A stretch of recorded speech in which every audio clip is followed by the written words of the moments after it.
A paz do Senhor, meus irmãos queridos, a paz do Senhor, meus amigos, a paz do Senhor, meus alunos do Leocádia, do Oscar, meus amigos aqui do município de Pinhais, meu pastor presidente, meu pastor da congregação, José Ferreira Neto, aos pastores aqui do campo, aos irmãos que estão nos acompanhando, comentando, compartilhando, dando like.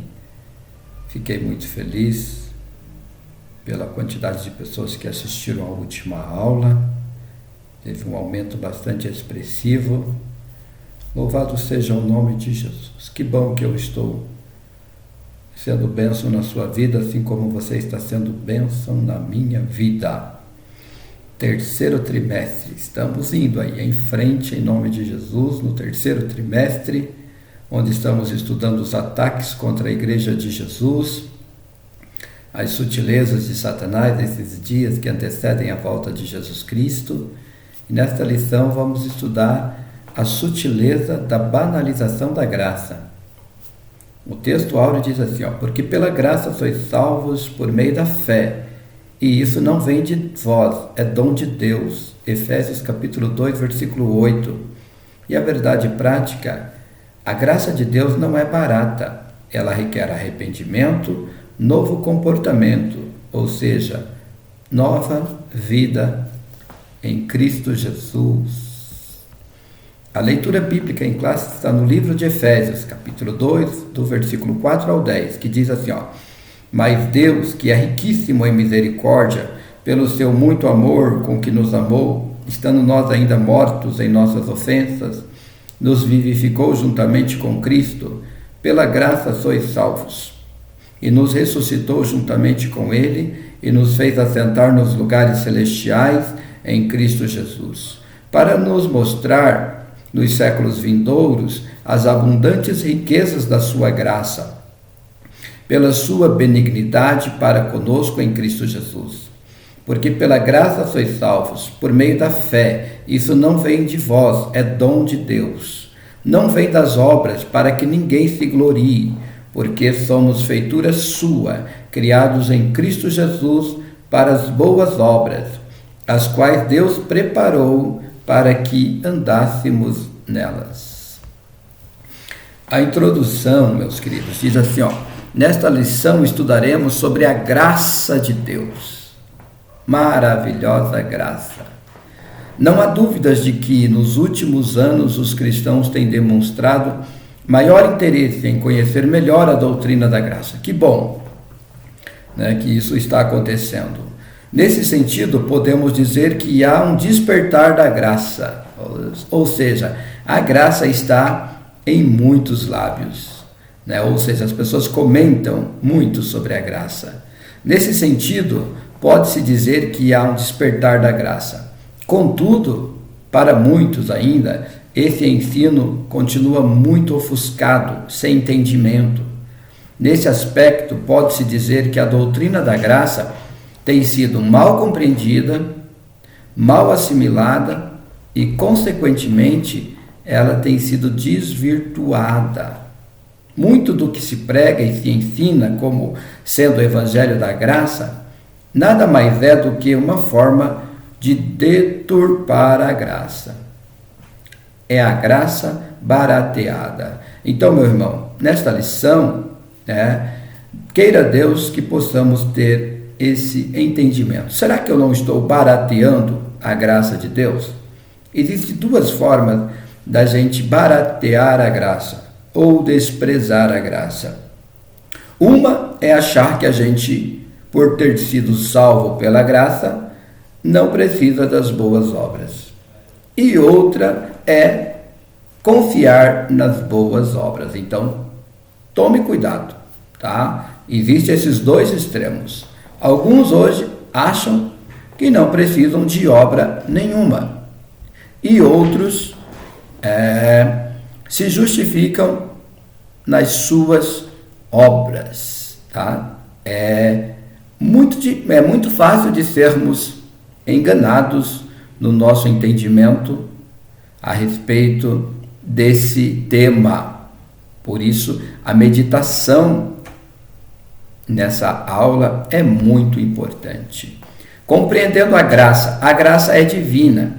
Ao se afirmar que a graça é divina, se quer dizer com isso que a origem da graça está inteiramente em Deus, tá? Graça divina é aquilo que nós recebemos de Deus, tá? Eu posso usar de graça para com você. Quando eu te ofereço alguma coisa, eu estou te dando alguma coisa. Então, quando a gente fala da graça divina, é daquilo que Deus nos deu, tá? Da sua graça, da salvação.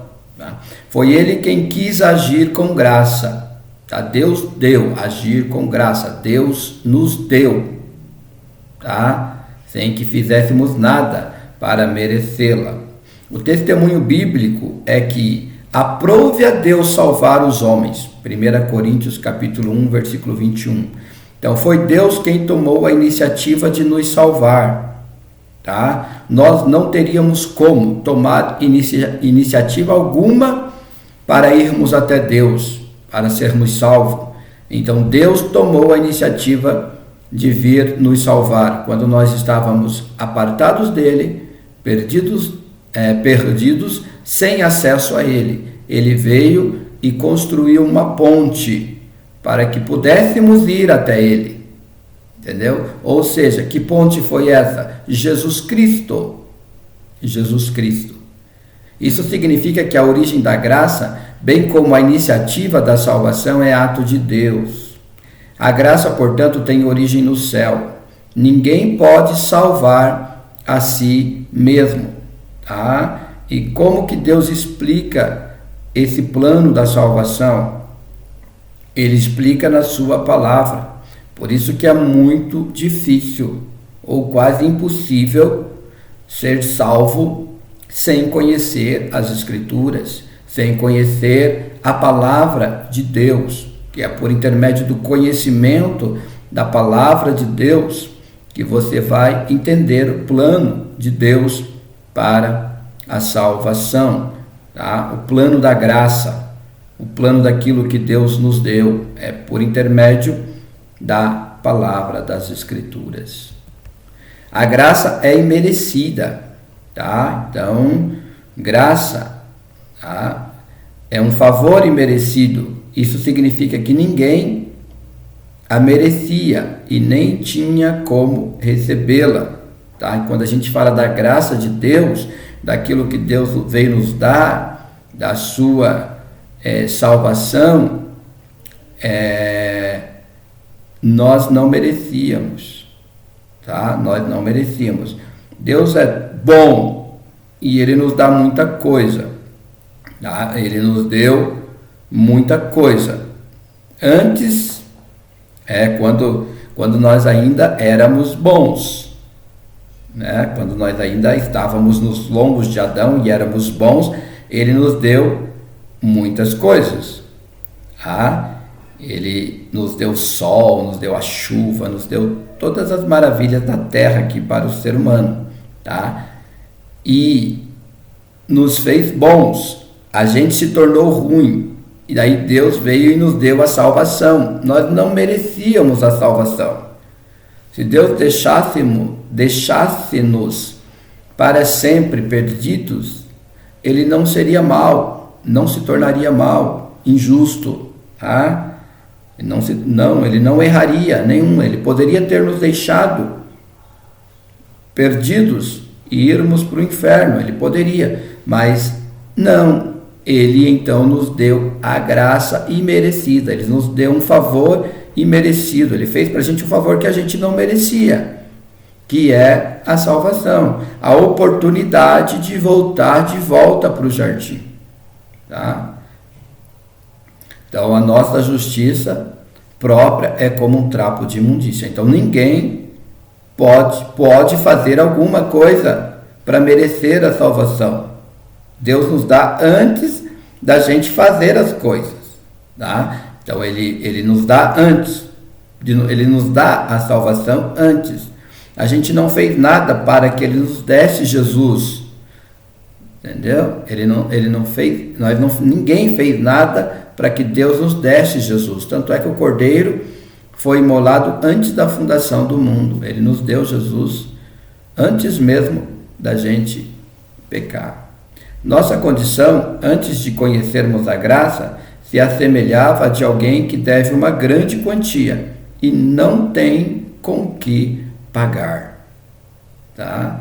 Então, e a gente vai ver que quem entende a graça, quem compreende a graça, é quem foi perdoado, entendeu? É quem sentiu o peso do pecado. Então, a maioria das pessoas hoje, elas não sentem o peso do pecado, tá? Você vai reconhecer a graça quando você for aliviado pelo pecado que te escraviza, que te maltrata. Quando você é aliviado do peso do pecado, você vai reconhecer o tamanho do favor que Deus te dá. Hoje as pessoas estão convivendo com o pecado, entendeu? Daí elas não vão entender a graça. Enquanto o pecado conviver com você, enquanto você conviver com o pecado sem ele te incomodar, você nunca vai entender o que é graça. Entendeu? Você nunca vai entender o que é graça. Porque você não é convencido de que você é pecador. Daí você continua levando o pecado junto. Agora a graça é quando você é livre do pecado. A graça no contexto bíblico, a necessidade da graça. Uma das doutrinas mais bem definidas e claras nas Escrituras é referente à queda do homem. Tá? O primeiro fato a ser observado é que Adão, o primeiro homem, foi criado como um ser moralmente livre, podendo escolher o que fazer. Eu sempre tenho repetido isso, né, nas nossas aulas, que Deus nos criou seres extraordinários. O ser humano é um ser extraordinário, um ser, a imagem criado, a imagem e semelhança de Deus. E para que nós pudéssemos ser assim extraordinário, Deus fez uma porta no jardim e falou: olha, aqui dentro você está livre de todo mal, mas ali tem uma porta. Se você sair, o mal vai te alcançar, entendeu? As aflições vão vir sobre você, entendeu? Você escolhe ficar aqui ou sair. E o homem saiu debaixo das asas de Deus, debaixo do esconderijo do Altíssimo.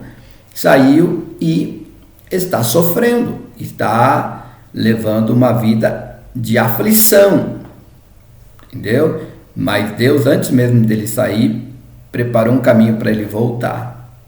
Tá? Então você tem que reconhecer, entendeu? Que você pecou e que você pode voltar para Deus. A Escritura diz que Adão foi tentado, mas não coagido a pecar, entendeu?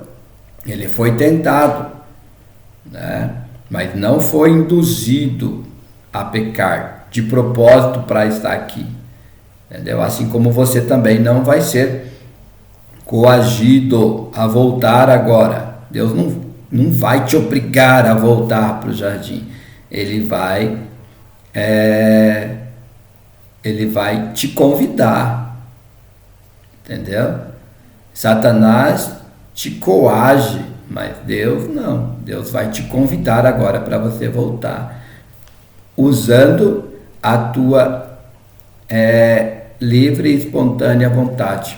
Por mais que o pecado tenha te danificado muito, você ainda tem esse poder de querer aceitar voltar. Tá? E como que esse querer aparece? Por intermédio da palavra, entendeu? Por intermédio da Bíblia, esse interesse vai aparecer. Então o que você tem que fazer? Ler as Escrituras e falar: Escrituras, eu quero voltar para o jardim. A Escritura vai te convencer. Essa é a obrigação do ser humano. ler as Escrituras. Deus deixou aqui o meio pelo qual a fé vem.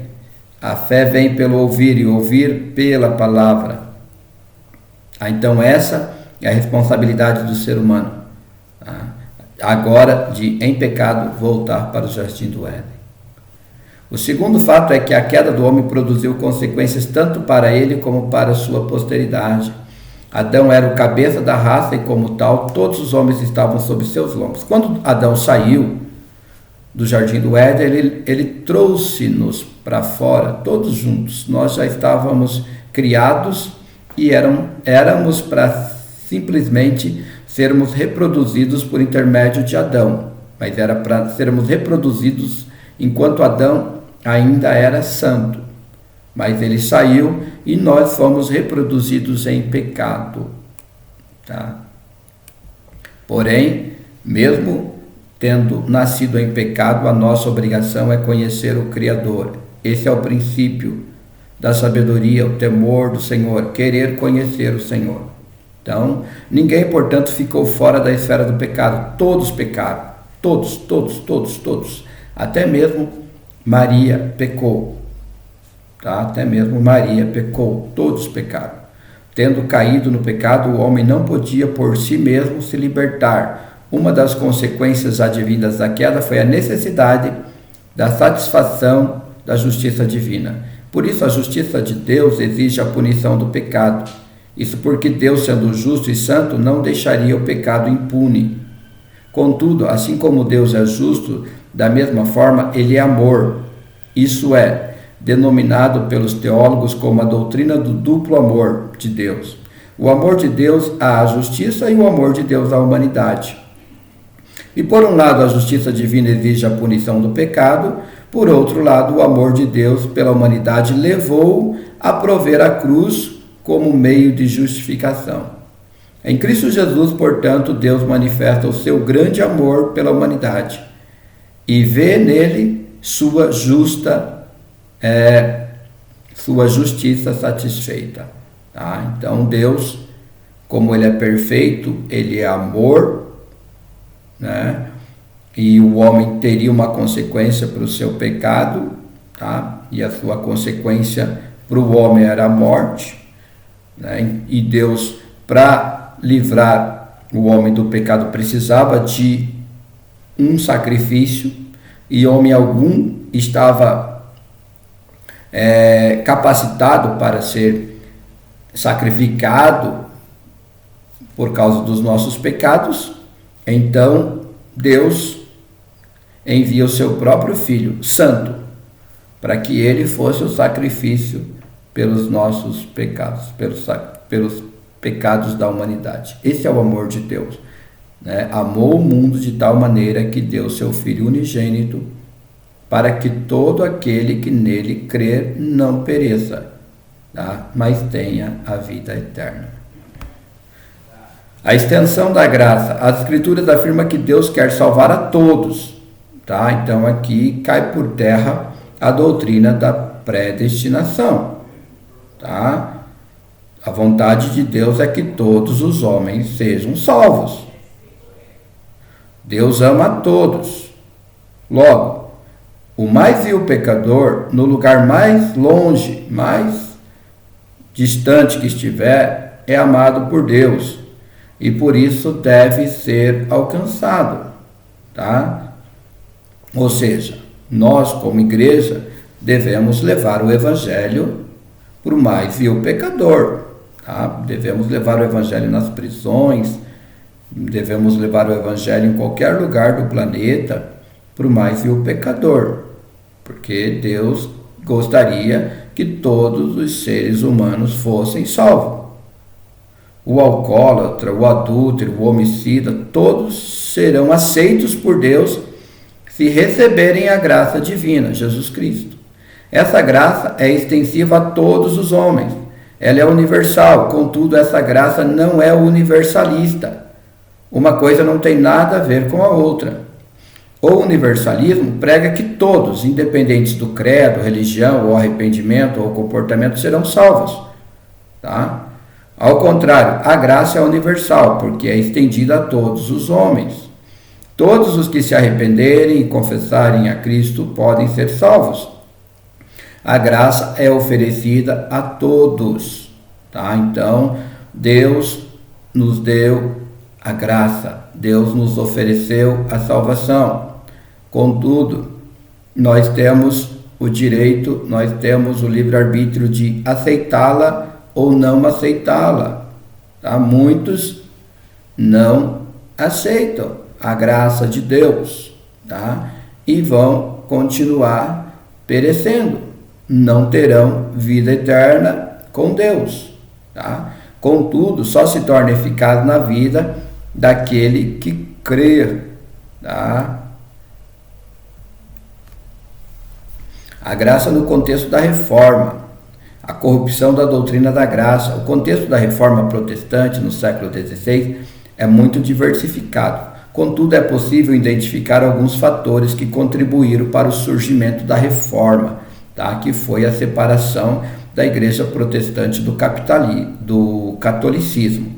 O catolicismo perdia a influência e por isso surgiu uma reação contra os líderes religiosos por conta do seu baixo nível moral e por uma série de fatores, tá? Uma série de fatores que estava acontecendo na igreja católica, que hoje está acontecendo na igreja evangélica, tá? Muitos acabaram saindo da igreja católica e hoje há uma confusão muito grande por causa dos maus exemplos, por causa, assim como a igreja católica na época, né, dava muito mau exemplo, né, levou muitas pessoas a saírem, se retirarem da igreja católica e formar os outros movimentos, né, protestantes, outras seitas, né. Hoje está acontecendo do mesmo jeito no meio dos protestantes, tá?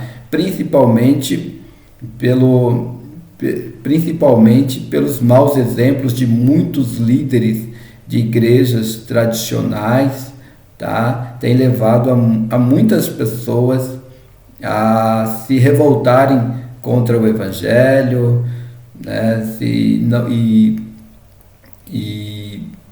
E cometerem aí, se apartarem do Deus vivo, achando que é o melhor caminho, né? Negando a palavra, negando o evangelho, que é o melhor caminho. Infelizmente, aqueles que estão dando escândalo serão cobrados, aqueles que estão dando escândalo, estão sendo causa de escândalo, também receberão duro castigo. Mas você que se apartou do evangelho, que fica achando desculpa aí para rejeitar o evangelho de Deus, eu quero dizer que você vai também colher o mesmo fruto daqueles que dão escândalo, daqueles que não obedecem o evangelho de Jesus Cristo, tá?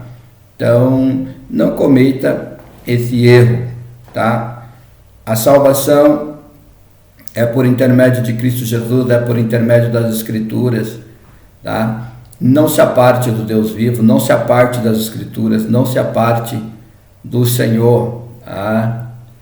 Todos os escândalos têm um propósito, e o propósito é fortalecer a tua fé, tá? Mas muitos não acham assim e acabam achando desculpa para levar uma vida sem Deus, uma vida sem compromisso, uma vida sem palavra, uma vida sem uma igreja para congregar, e acabam sendo aí presas fáceis para o diabo, tá?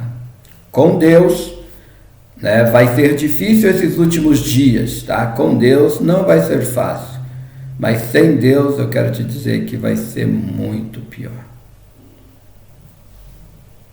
De uma forma direta, pode-se afirmar que a reforma surge como uma resposta ao enfraquecimento, deturpação e negação da doutrina da graça, que no período medieval havia sido totalmente desconfigurada.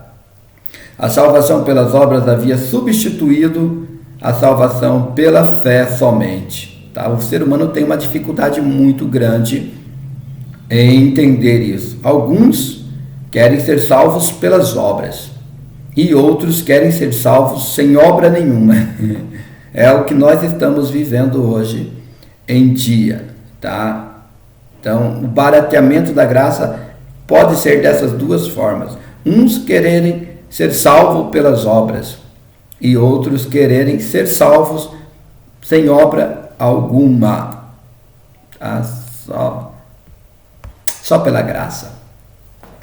A graça no contexto contemporâneo, a graça barateada. Há muito a expressão graça barata foi introduzida na literatura para expressar a vida cristã nominal ou mundanizada. De fato, o evangelho expresso por alguns ensinadores não reflete mais a graça. Parece que quanto mais cresce, menos influência os evangélicos estão causando na sociedade. Urge voltar para o evangelho da genuína graça de Deus.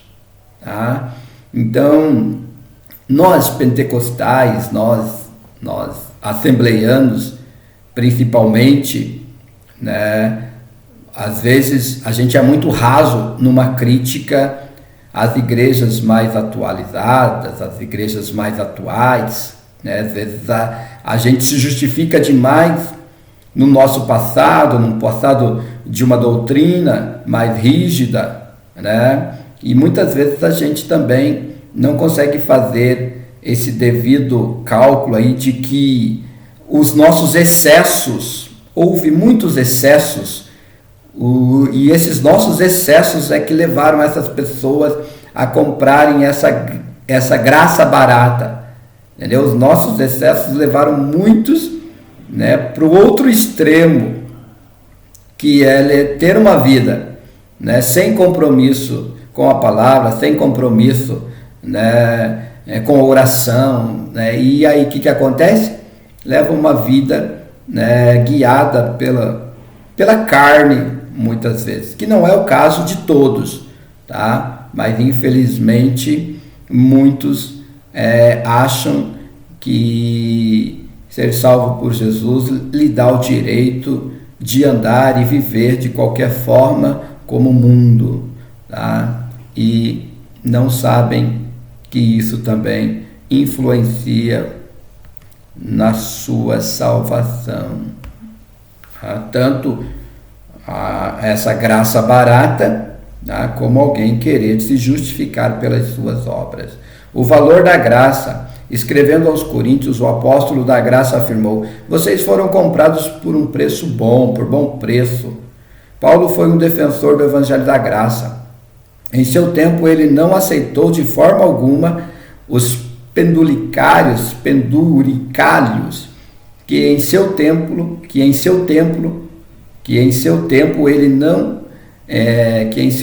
alguns cristãos quiseram pôr ao evangelho. O apóstolo sabia do alto preço que custou a nossa salvação, o sangue de Jesus. A salvação é de graça, mas o seu preço custou caro. Duas coisas precisam ser observadas nesse contexto. Primeiramente, a voz passiva do verbo grego indica que outra pessoa fez a transação por nós. E o tempo verbal, aoristo, diz que essa transação foi completa. Não há mérito humano. Cristo pagou o preço e fez tudo por nós. Nada mais precisa ser acrescentado à nossa salvação. Isso é graça. Tá? Então, concluindo, nessa lição, partimos da necessidade de compreender corretamente o que é graça. Vimos como a graça de Deus foi entendida em diferentes contextos. A Bíblia é sempre a régua através da qual qualquer entendimento da doutrina da graça precisa ser medido.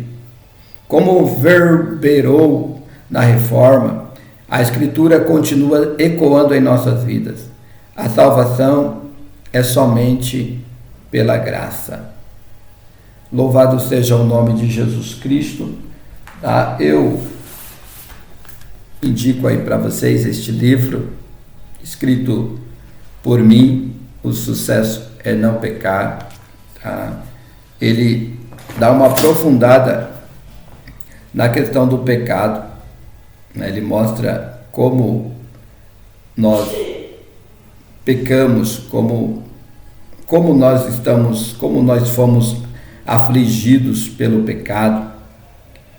E parte do princípio que a graça superabundou onde houve o pecado. E as Escrituras, ela é quem nos mostra o quanto nós pecamos. Então, quando eu me aproximo da Bíblia, ela vai mostrar os meus pecados. Eu estou lendo a Bíblia há 30 anos, né? E eu nunca consigo me justificar. Sempre ela está mostrando os meus pecados. Mas quando ela me mostra os meus pecados, automaticamente ela me oferece a graça. E eu sou livre dos meus pecados. E eu estou me livrando de pecado há 30 anos. Só que cada dia que eu tenho esse entendimento, a graça fica mais abundante. Cada dia que eu vejo mais o quão eu sou pecador, o quão eu sou falho, entendeu? Maior é a graça. Tá? E essa graça, ela vem até a minha vida para que eu tenha poder de fazer boas obras, praticar obras. Essa graça, ela me leva ao entendimento de que eu preciso amar o meu próximo. Eu preciso também usar de graça para com as pessoas que não gostam de mim, para as pessoas que estão atrapalhando a vida de muita gente. Assim como Deus usou de graça para conosco quando nós não merecíamos, a graça de Deus também na minha vida, ela me leva a praticar isso no nosso dia a dia. Entendeu, meu querido? Então, tem muita gente que hoje está cheio de conhecimento, entendeu? Mas se você não praticar essa lição, você não vai entender, você não vai usufruir da prática da palavra. Tem um monte de gente que não está usufruindo da prática da palavra, porque tem ela até na cabeça às vezes, até teoricamente, sabe, explicar muito bem a graça, mas vive uma vida desgraçada, porque não coloca a palavra em prática, entendeu? Então eu quero te dar aqui uma dica para você colocar essa palavra em prática, a graça em prática. Agora é você ir e começar a fazer alguma coisa em prol daqueles que você não gosta, tá? Deus nos ama a todos, mas Deus não gosta de todo mundo. Deus ama os gays, Deus ama os negros, Deus ama o grandão, ama o gordo, ama o magro, ama o loiro, ama o índio, né? Deus ama a todo mundo, mas Deus não gosta das coisas que nós fazemos, da maioria das coisas que nós fazemos, entendeu? E a gente só vai morar com Deus aqueles que um dia estarão fazendo as coisas que Deus gosta. E Deus nos deu a graça. Pela graça nós somos salvos. Somos salvos dessas coisas que Deus não gosta. Pela graça nós somos salvos dessas coisas que Deus não gosta. Deus não gosta que eu odeie. Então, pela graça, eu tenho que praticar o amor. Deus não gosta de que eu me prostitua. Então, pela graça, eu tenho o poder de não me prostituir. Entendeu? Então, receber a graça, querido, é ser livre das coisas que Deus não gosta. E é todo dia. É um trabalho progressivo, todo dia. O que Deus não gosta? É o que a Bíblia diz, que Deus não gosta, Deus não gosta. E pela graça de Deus, eu posso fazer o que Deus gosta. E esse é o segredo, é eu fazer o que Deus gosta, até contra a minha própria vontade. Às vezes eu tenho vontade de xingar, às vezes eu tenho vontade de meter a buzina, às vezes eu tenho a vontade até de dar um bufetão em alguém. Mas o que eu vou fazer? Eu vou fazer o que Deus gosta, entendeu? Eu vou, me controlar, vou confessar que isso é pecado e falar: Deus, eu estou com vontade de fazer a coisa contrária, mas eu quero fazer o que o Senhor gosta.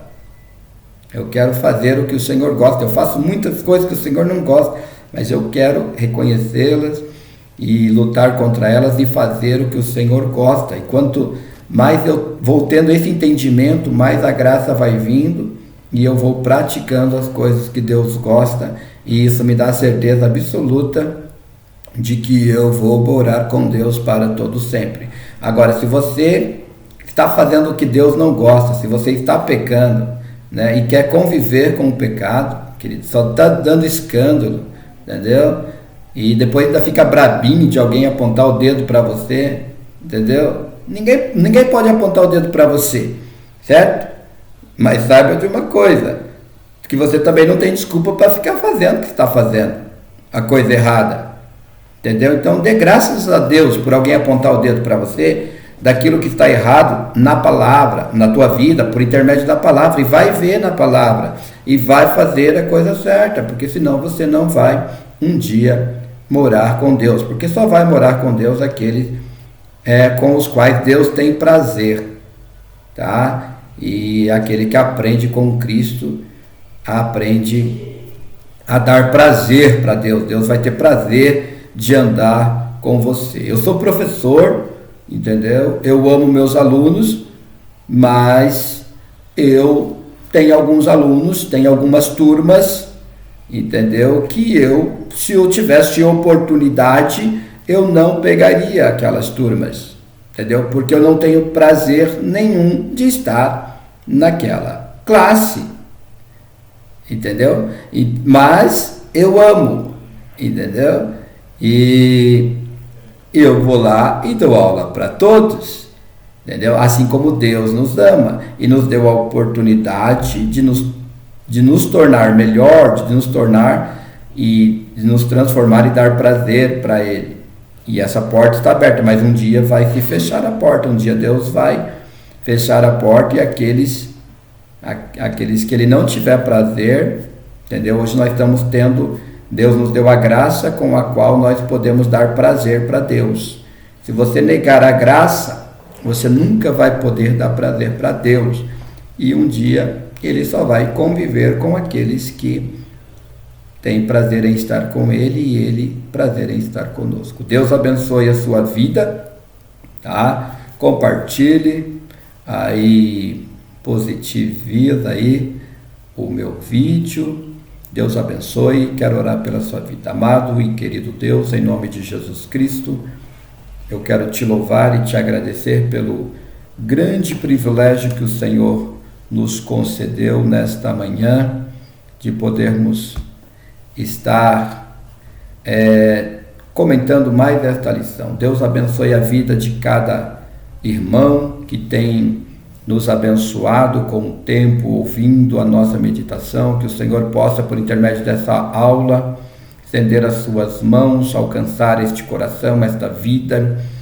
Tu és o Deus que nos cura, nos restaura, nos transforma. Se este irmão está aqui ouvindo esta palavra, é porque ele deseja a sua graça, Senhor, que a sua graça possa ampliar, ser ampliada na vida do teu servo, na vida do teu filho, Senhor, nesse dia, que ele venha se aproximar da tua palavra, a sua palavra venha revelá-lo, o tamanho dos seus erros, das suas falhas, dos seus pecados, para que ele possa receber graça, porque a graça vem quando nós reconhecemos os nossos pecados, as nossas falhas e as nossas misérias, e para isso o Senhor nos deu a graça da salvação, Jesus Cristo, que possamos usar de toda essa graça e sermos livres do pecado. Senhor, que não venhamos a nos conformar com o pecado em nossa vida, que só nos causa mal, o pecado só nos degrada, o pecado só nos causa angústia. Senhor, que possamos ser livres, Tu és o Deus que nos livra do pecado, e eu quero te louvar por ser livre, Senhor, de tantos pecados na minha vida, e saber que serei livre de todos os pecados que me afetam. Em nome de Jesus Cristo, eu te agradeço. Em nome de Jesus. Amém.